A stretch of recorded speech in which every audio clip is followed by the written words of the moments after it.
আসসালামু আলাইকুম বন্ধুরা, সবাই কেমন আছেন? আজকে আপনাদের সাথে শেয়ার করব একটি মজার ভর্তা রেসিপি, যা আমি আগে কখনো নিজেও করিনি, কিন্তু প্রথম করেই বাজিমাত। বিশ্বাস করেন, এত মজা হয়েছিল যা বলার মতো না। মাশাল্লাহ, আমি গতকাল আমার কলেজ লাইফের 5 বান্ধবীর সাথে গিয়েছিলাম আমাদের কলেজ জাহাঙ্গীরনগর বিশ্ববিদ্যালয়ে। সেখানে আমরা দুপুরে খাবার খাওয়ার জন্য গিয়েছিলাম বটতলায়, উদ্দেশ্য ভর্তা ভাত খাবো। তো বন্ধুরা, আমরা ওইখানে আরও অনেকবার ভর্তা ভাত খেয়েছি, কিন্তু কখনো অতটা খারাপ লাগেনি। কিন্তু গতকাল যে ভর্তা ভাত খেয়েছি, ওই ভর্তা ভাত আমার এবং আমার বান্ধবীদের কারোরই বেশি ভালো লাগেনি। কোনটা কোন ভর্তা তা স্বাদ পাচ্ছিলাম না। আর সাথে নিয়েছিলাম মাছ ভাজি।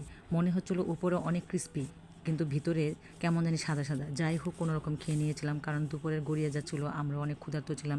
তো আজকে আমি একটা ভর্তা করেছি, সেই ভর্তার কথা মনে করে রাত্রে বেঁচে যাওয়া কিছু 1 পিস মাছ, 1 টুকরো আলু ও ফুলকপির তরকারি ছিল। আমি সেটাকে ভালো করে ভেজে নিয়ে একটি মাঝারি সাইজের পেঁয়াজ এবং রসুন কুচি কুচি করে কেটে নিয়ে কিছু ধনেপাতা মেশ করে নিয়েছিলাম।